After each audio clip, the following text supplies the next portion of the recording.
یلکه نو څنګه چل دی ستړی شوی که نه څه پکې پاتې شته کجورو نه خو م چې دی ښه ټرین په دې مولیانو جوړ کړه ځکه چې ښې سمې دمې کجورې صرف داسې دغه کړلې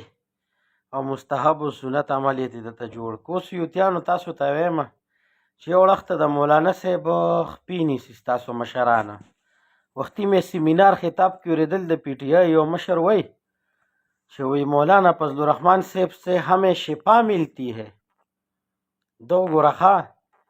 یو اړخ ته تېنه ورته شفا میلاویږي او بل اړخ نه یې ورپسې بعضې هغه ناجایزه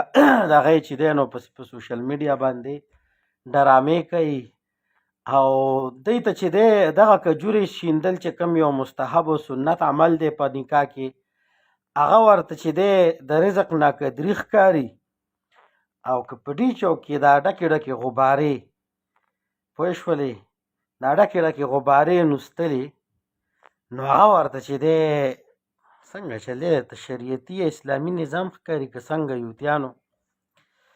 او خو وخوانګېدی ما وی یو دلیل هم جواب نه ورکومه چې کله ښه دا لوبه سړه شي بیا به ورته یم چې څنګه چل دی مولانا فضل الرحمن صاحب درته ډېر سوښوله تاسو ته نه د سنتو پته وه سنت نه درته د مستحبو څه پته شته دی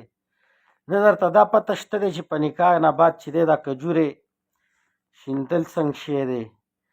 او اوس مونږ ته دا هم پته ولګېده چې تاسو ته د مولانا فضل الرحمن صاحب نه شفا میلاویږي ستاسو مشرانو ته خاص کر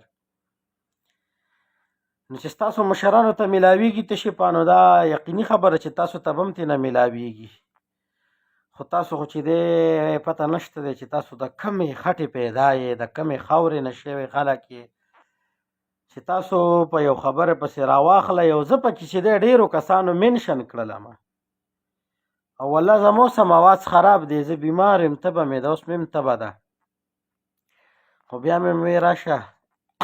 داسې په حیا عزت کې دا خبره باندې پول مه خاموشه کېږه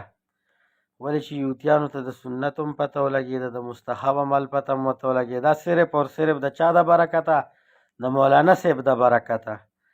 او د دوی د ضلالت هم مونږ ته پته ولګېده چې دا هم د مولانا صاحب د لاسه ذلیلې دي ګورئ ځکه خو د هغه د دې ځکه خو چې دی کوشش دا کوي چې مونږ د پسې خبره وکړو خو هغه ځای ونه نیسي دا ذلیل هم د مولانا صاحب د لاسه دی اوس یې مشران وایي چې مونږ ته به شفا هم د مولانا صاحب د وجې میلاویږي نو یو اړخ ته یې خپې نیسئ مینت یې ورته کوئ او بل اړخ ته پسې په سوشل میډیا کنځلې کوئ نو منافقو فاسقو فاجرو د سړي زامن د ځان نه جوړ کې پوه شولې